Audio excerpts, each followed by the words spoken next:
Ganda sa plano, pero bakit pag-install, hindi pala ganun yung itsura? Yung akala mong ang ganda, biglang magiging, ay, bakit parang iba? At doon madalas nagsisimula yung stress. Sayang na materyales, sayang na oras, at yung feeling na dapat inuna ko pala itong makita. So dito guys, papasok ang usapang mock-ups. Kaya naman sa Odeck Builders, gusto naming ma-enjoy mo ang proseso. Hindi mo na ito kailangan pagdaanan. Na puro ka ba, second guessing.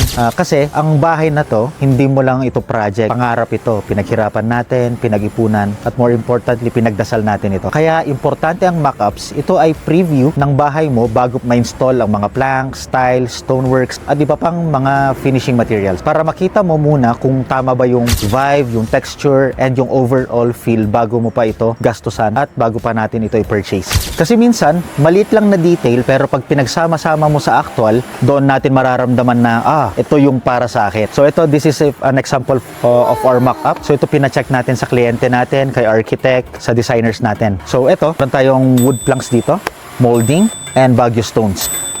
So, this is an approved mock-up. Ito ang example ng mock-up para maiwasan natin na paulit-ulit. So, habang mas maaga, mas madali, mas mura, mas magaan.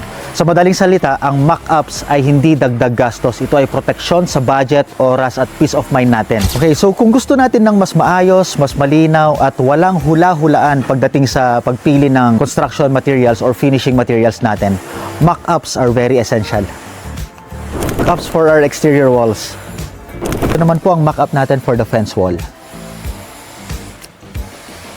So dito naman, andito naman yung mock-up natin for our floor plank material selection. So mamimili pa si client kung ano yung gusto niyang material para sa flooring natin. So ito naman ang mock-up ng CR natin. Ginawa natin ang mock-up dito is yung lime wash finish na wall. This is the mock-up for the tiles. And ito naman kung paano natin install yung mga fixtures. Like and follow videos Odeck Builders. Like and follow Odeck Builders. 1, 2, 3, go. Like and follow video.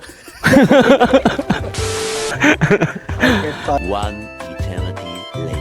For more videos like this, like and follow Odeck Builders.